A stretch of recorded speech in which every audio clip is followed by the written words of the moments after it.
Hi everybody, it's Luke from Foot Tech, gate crashing Sophia's Apollo Nutrition channel today. We're going to talk about stress management and in particular focusing on parents and kids, because if a lot of you probably don't know what I do, but I run Foot Tech Academy, which is a Leeds based children's football coaching school. So we're massive on trying to help kids obviously get better at football, but also we want their physical and mental health to improve as well, and there's nobody that I know that's better than talking about this stuff than Sophia, so she's very kindly offered to let us have a bit of her time today to go through some tips for parents, and also we've got two special guests as well. Susan's loving the fuss, look at her. She's laughing it up. Susan and Apollo have come to help us out as well. How are you doing, Sophia? Yes, I'm good, thank you. How are you? I'm good. Thank you again for this. So, we're living in stressful times. Yeah. Obviously, one of the most stressful times that we've just been through. Yes.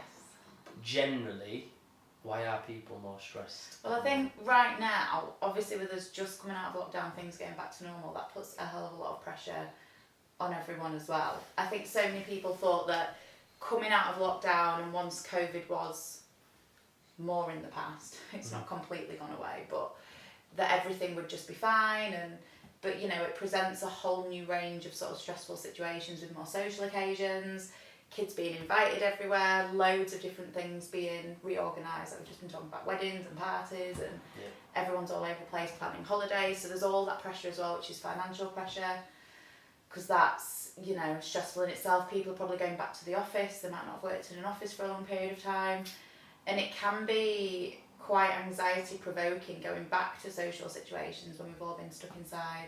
Definitely. On our own for so long.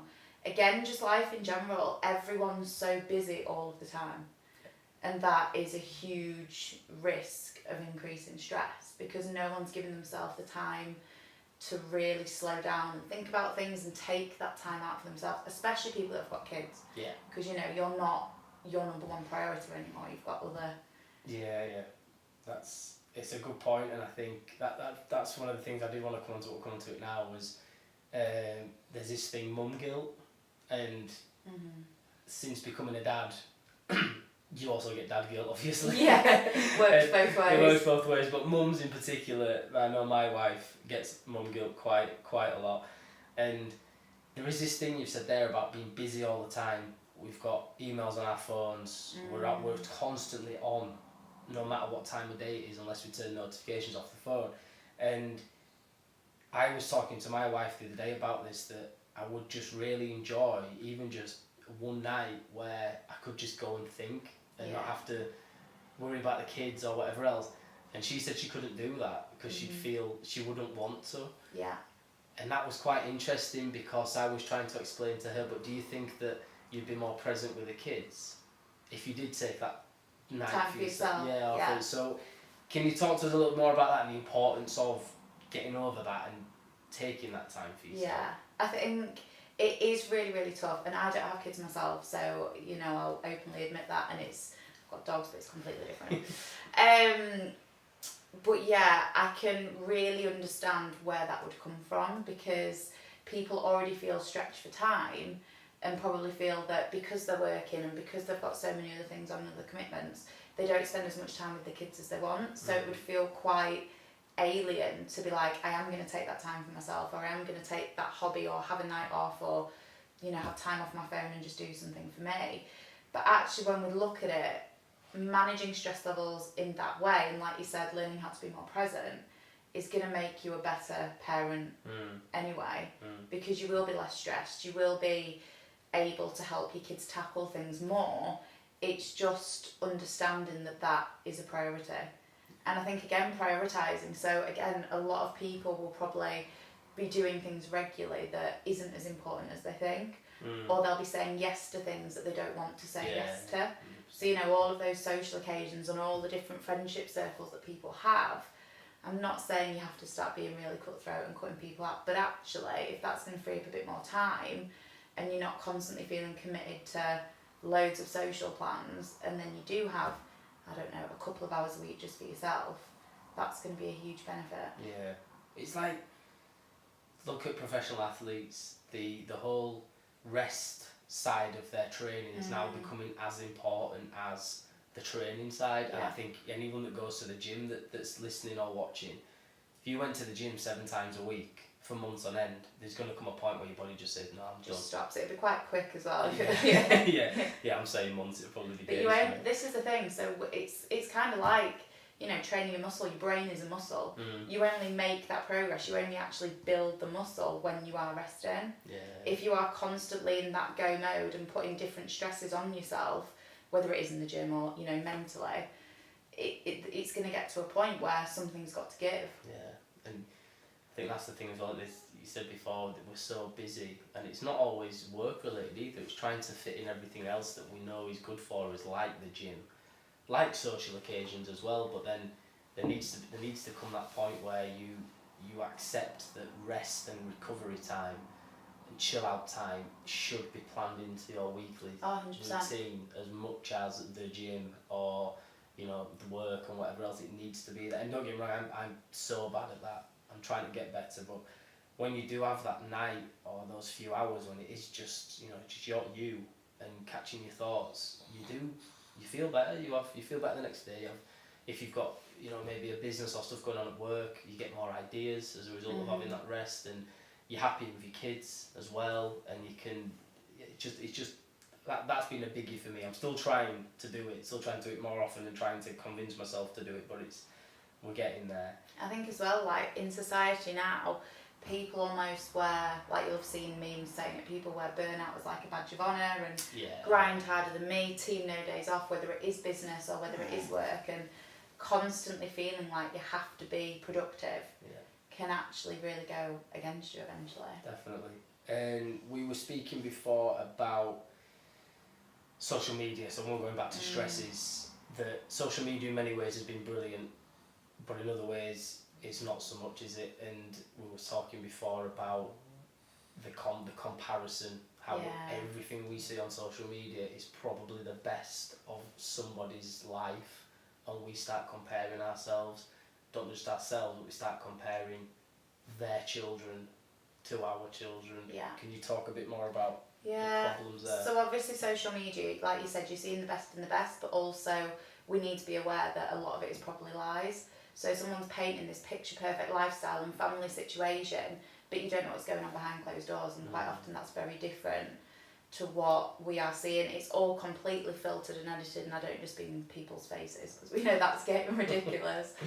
But, you know, yes, someone's child might be achieving X, Y and Z and you compare your child to theirs, but actually you don't know if that kid's got other issues or the family has other issues that they're just not putting on the social media.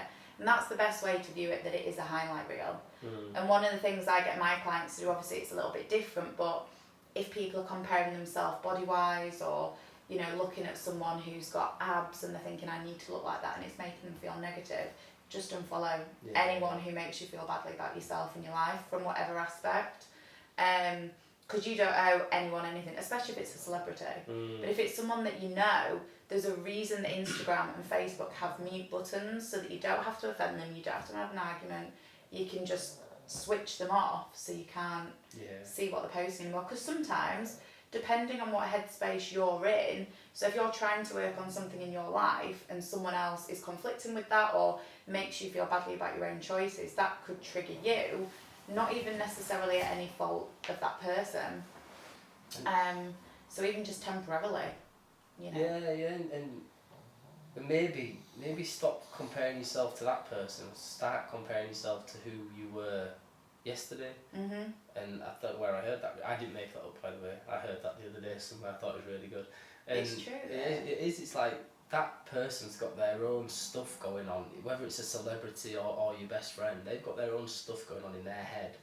They're not too concerned about what's happening with you. You know, they're not sat at home thinking, well, she's fat, his kids aren't great. But they're not.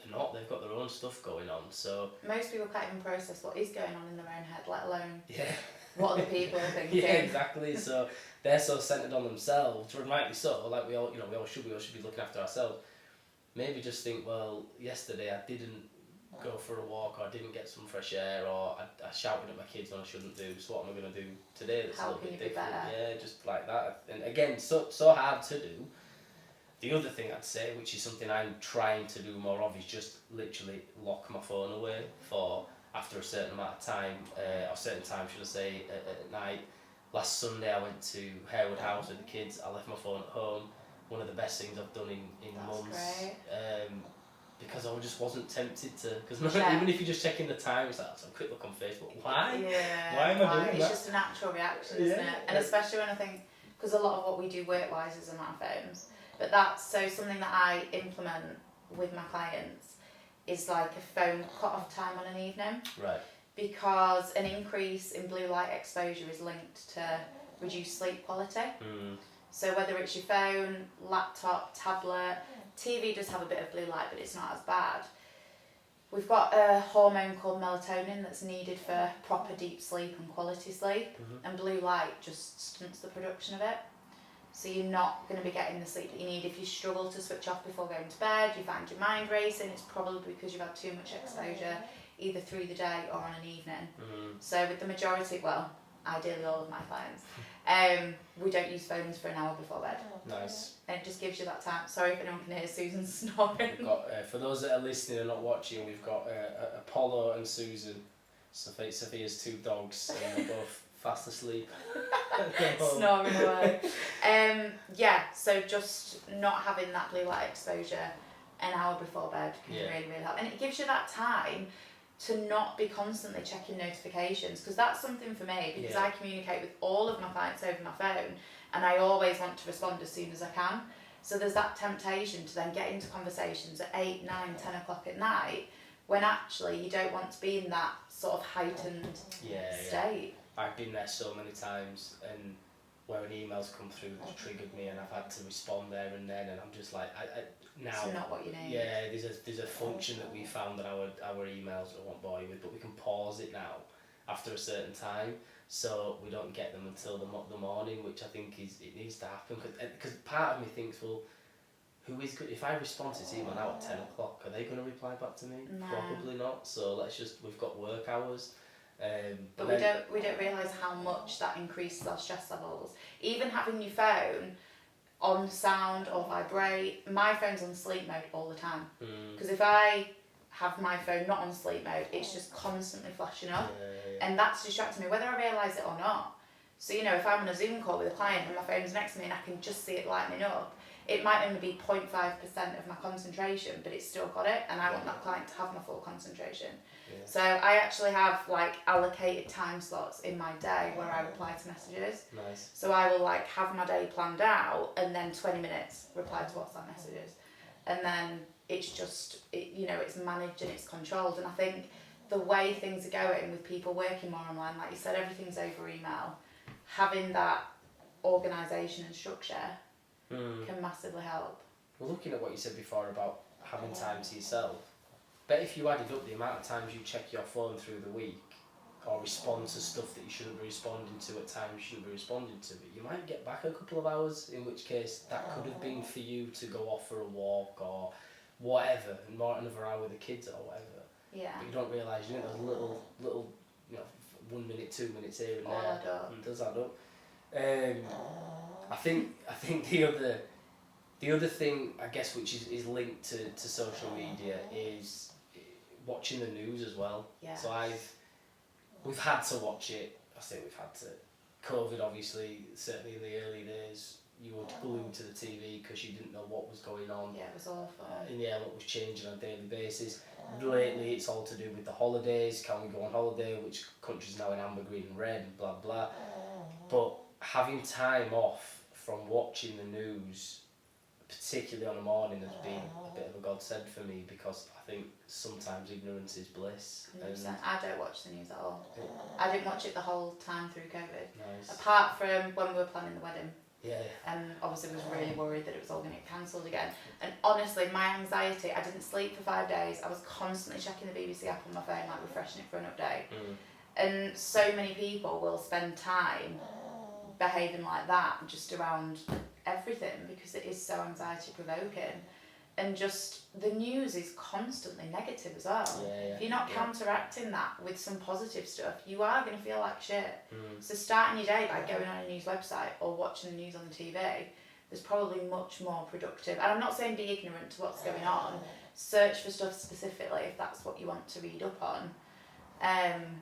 But yeah, just constantly consuming a lot of the negativity. And the media as well, you know, are very clever in the way that they get things across to create that dramatic effect. So it's a bit like social media, everything is just all exaggerated, isn't it? One of our coaches, he read a book and he was saying that the advice was to stop watching the news, reading the news or whatever, because there is the way that they portray things. Your brain wants more. It gravitates towards that sort of news, you know, whether it be bad news or whatever, or shocking stuff.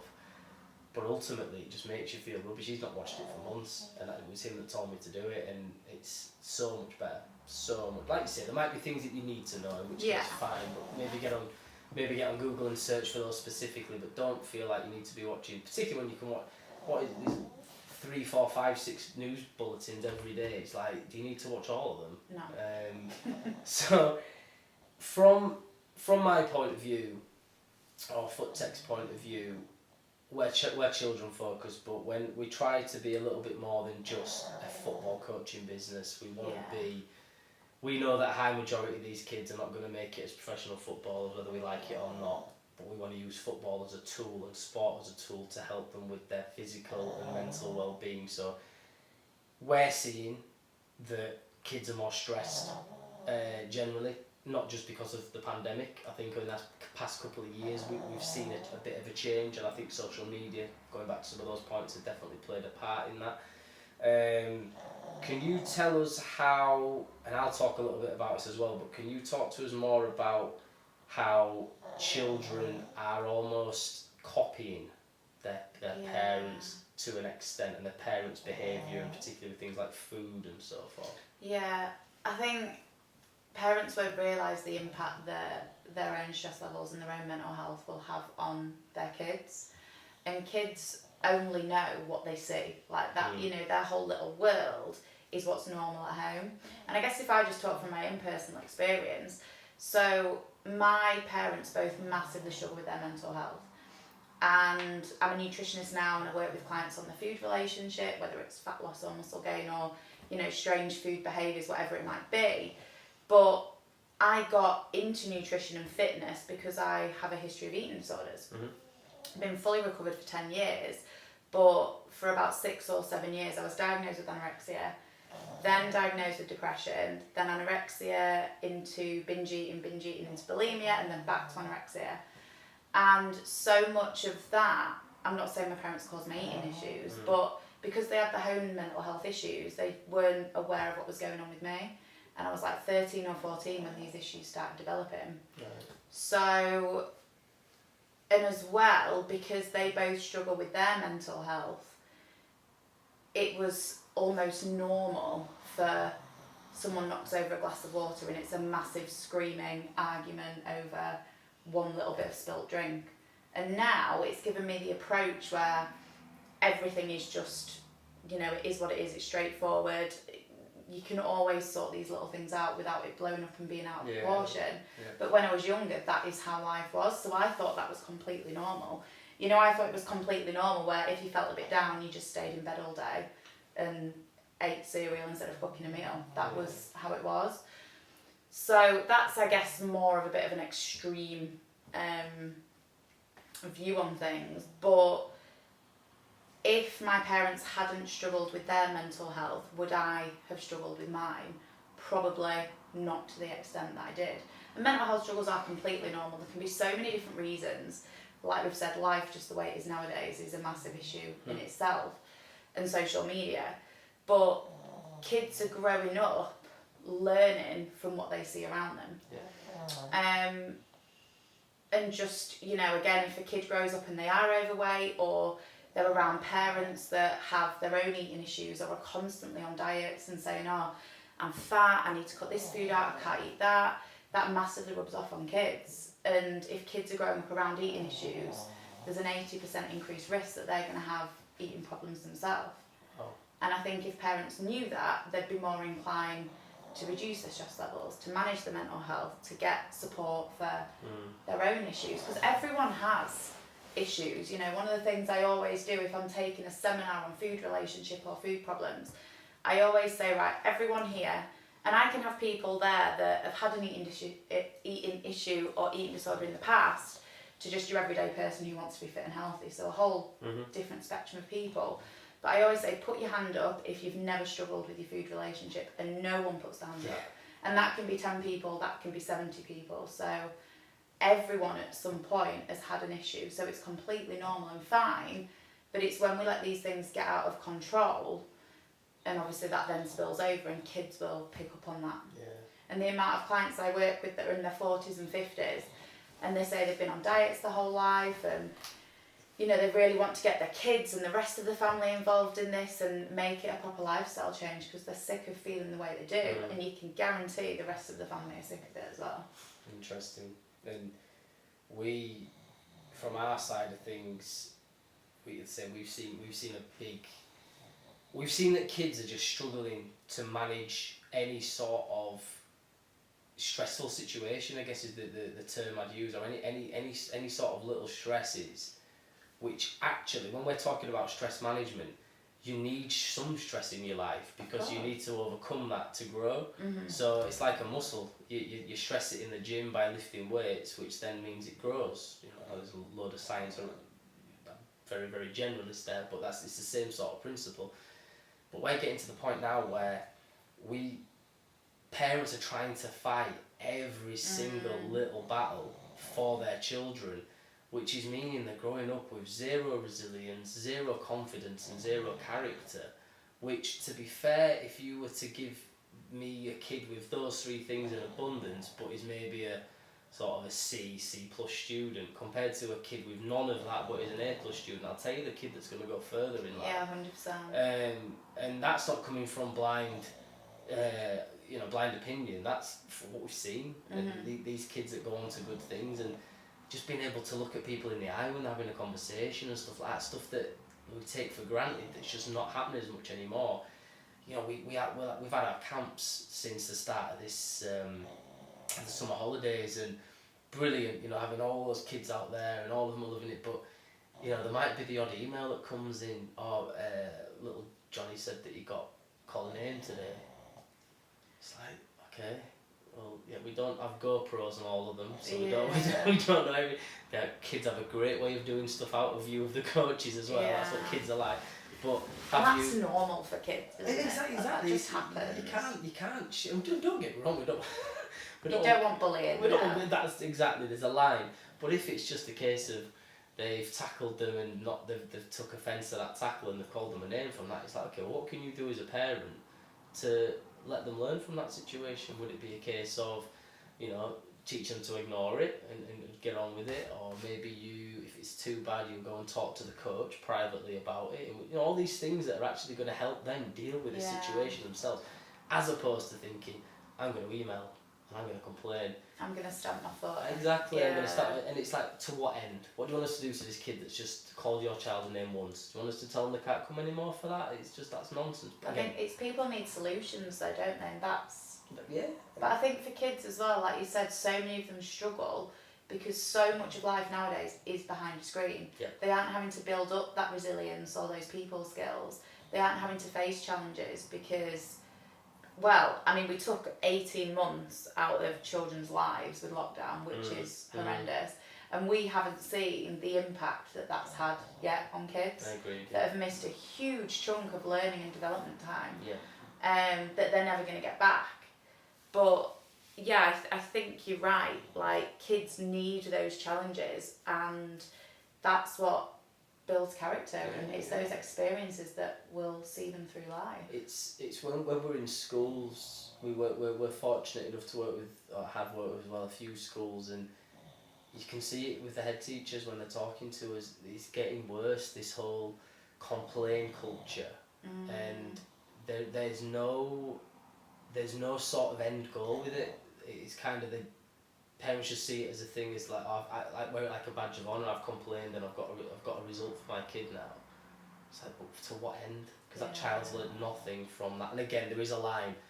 You're talking about bullying and stuff like that. That's different. That's different. I'm talking about the petty things that happen in the playground that you and I both went through. That most of the parents listening to this will have gone through at some stage. We've all been called a name.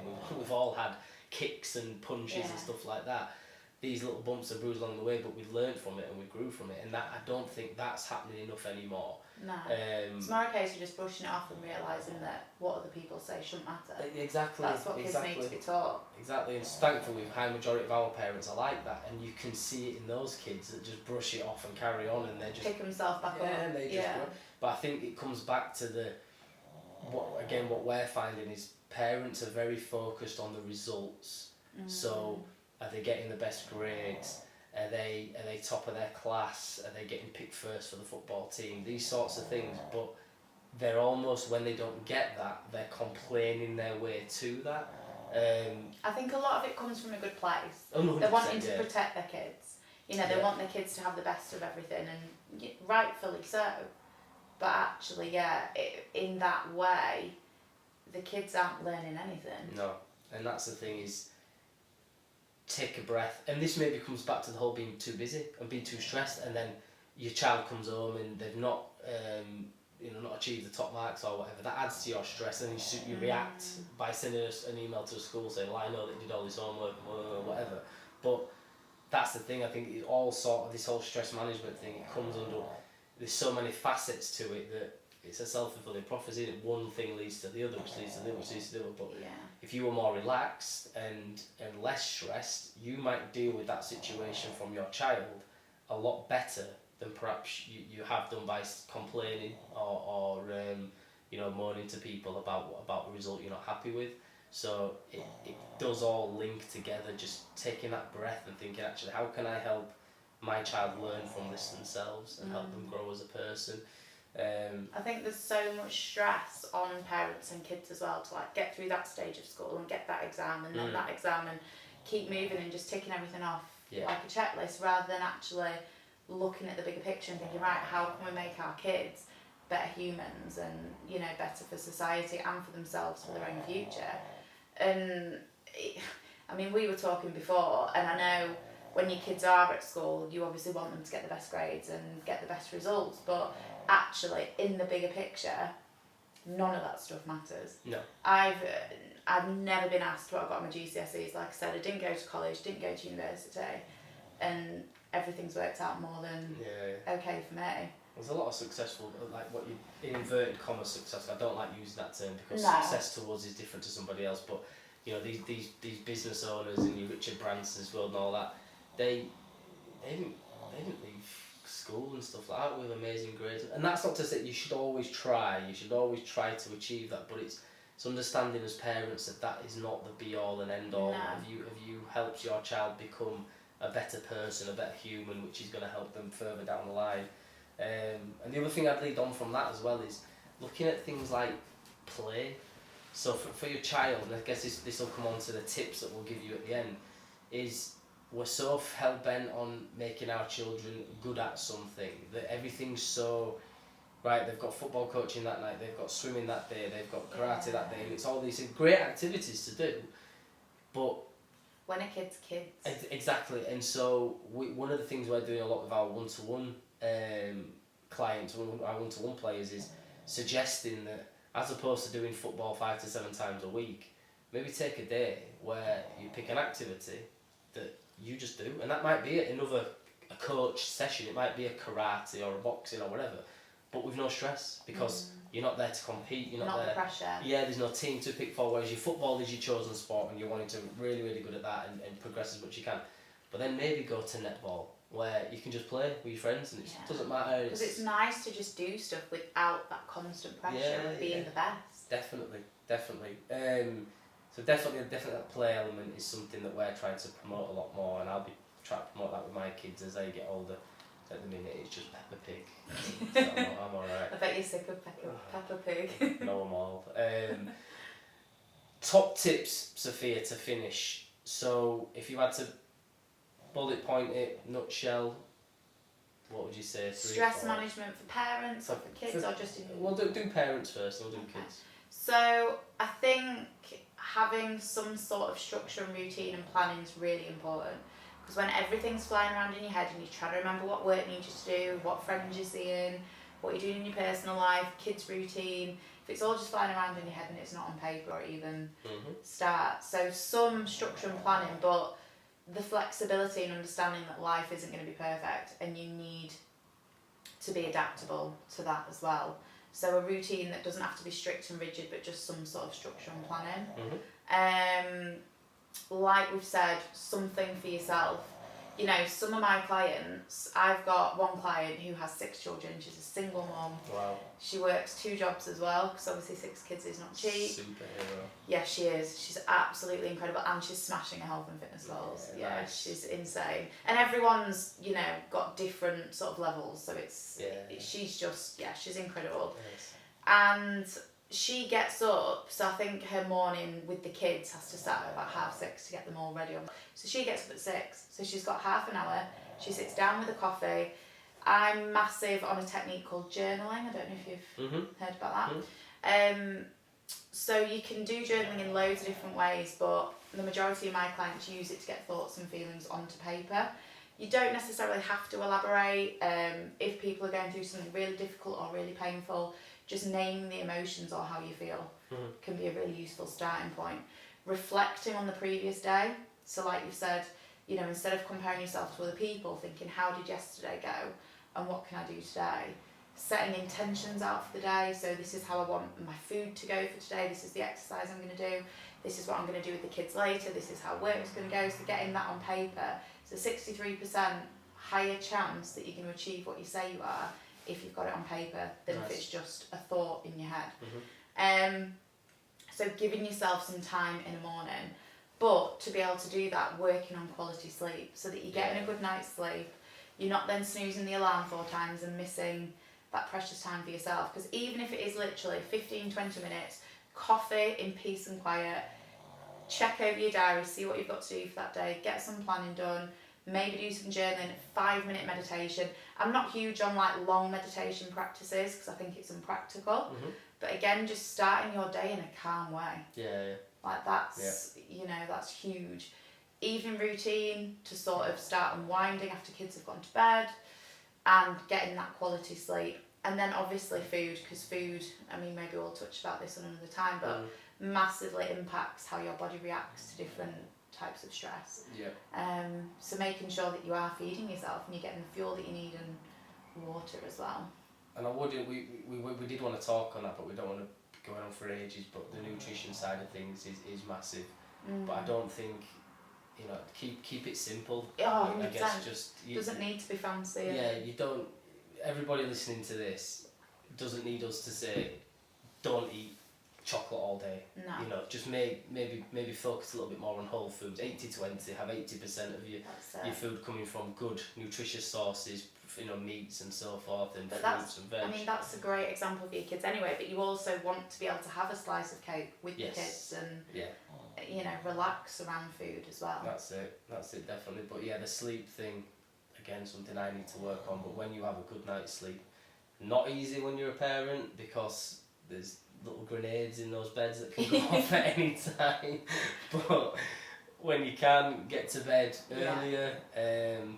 And touching on the meditation thing, I'll openly admit I've tried it. I've really struggled because I just think I'm trying to do it and I'm like I'm thinking about stuff. Yeah, but that happens, and there's different ways of doing it. You can go. I'm not like a meditation practitioner or anything. But yeah, my mind is going at 100 miles an hour all day, every day. So you let that happen and then you just bring it back. And even if you just sit in quiet for 5 minutes with a nice like YouTube video on in the background, even if your thoughts are racing, that's still quite calming. Yeah, and I listened to a podcast where the guy was talking about that he'd struggled to do what you class as normal meditation, and it's either a Dutch method or a Danish method called Niksen. So that is literally the art of sitting. So it's brilliant because if you're not into that sort of like meditation side of things, this thing is just get a coffee and sit just sit for 5 minutes, look How out the many window. people can't do that? Exactly, and it's harder than you think. It really is, because you're like, oh, I should be doing this and I should be doing that. But that's that constant pressure to be productive. Yeah, exactly. But early in the morning, getting up a little bit earlier and just having that 5 minutes where you just sit, and maybe you do think, just let it come in, let it go, just think about your day maybe, but just sit and don't worry.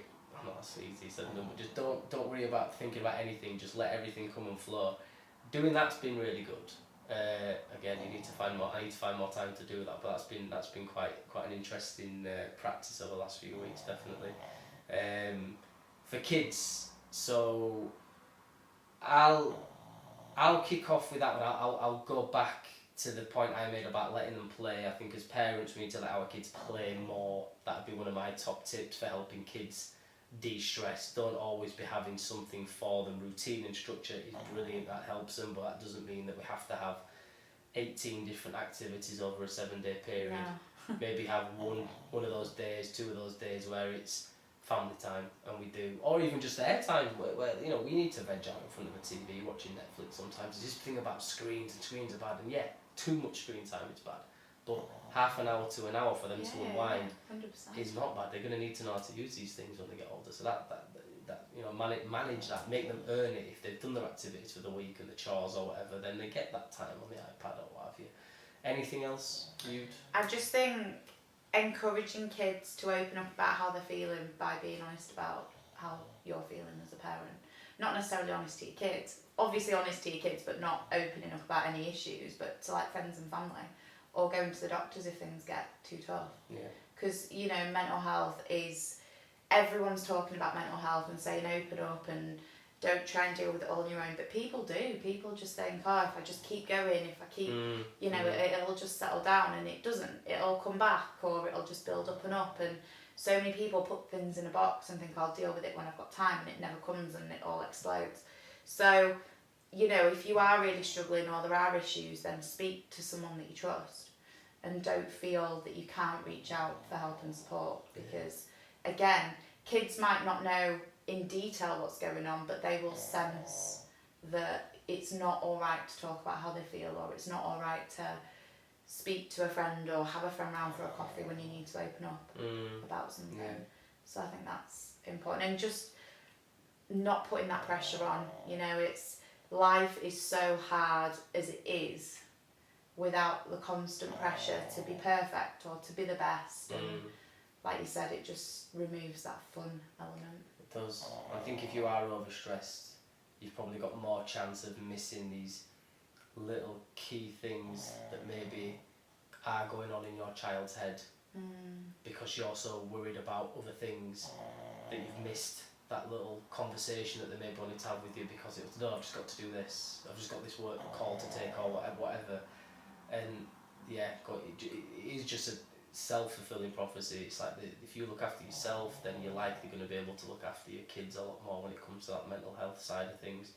And I think once people get these sorts of things into a regular routine and see the benefit, that's when it becomes so much easier to fit in. Whereas initially, the thought of sitting for 5 minutes and just sitting and having a coffee, or doing some journaling or meditation or going for a walk, it's too stressful. But actually, when you're feeling the benefit from it, yeah, definitely. And it's tough, and kids, if you try to talk to your kids and get them to open up, it probably won't happen after conversation one. No. You're just going to have to treat it like a journey, and or even like training. I'm going to have to put in so many sessions until they do open up to me, and just keep asking the questions in a nice way and encourage them to talk. It's a lot of kids probably would be quite insular with it and not open up. It's just a case of just keep trying, keep being there, keep being supportive, and at some point they will open up. Sophia, thank you for that. That's been good. I hope our listeners will get a lot out of that, because it is stressful being a parent at the minute, stressful being a kid, and it shouldn't be. So hopefully there's a few decent bits of advice in there for everybody to take. If you are a foot tech parent listening to this, or anybody listening to this, I would really, really implore you to follow Sophia at, well, do you want to give them your handles and stuff, Sophia? Yeah, so Instagram is at Apollo_nutrition. I've got a Facebook page as well, which I don't use as much, and I think that's Apollo Nutrition 01. Yeah, it is. Because there was an Apollo Nutrition already, annoyingly. But yeah, I do run free workshops every Wednesday evening.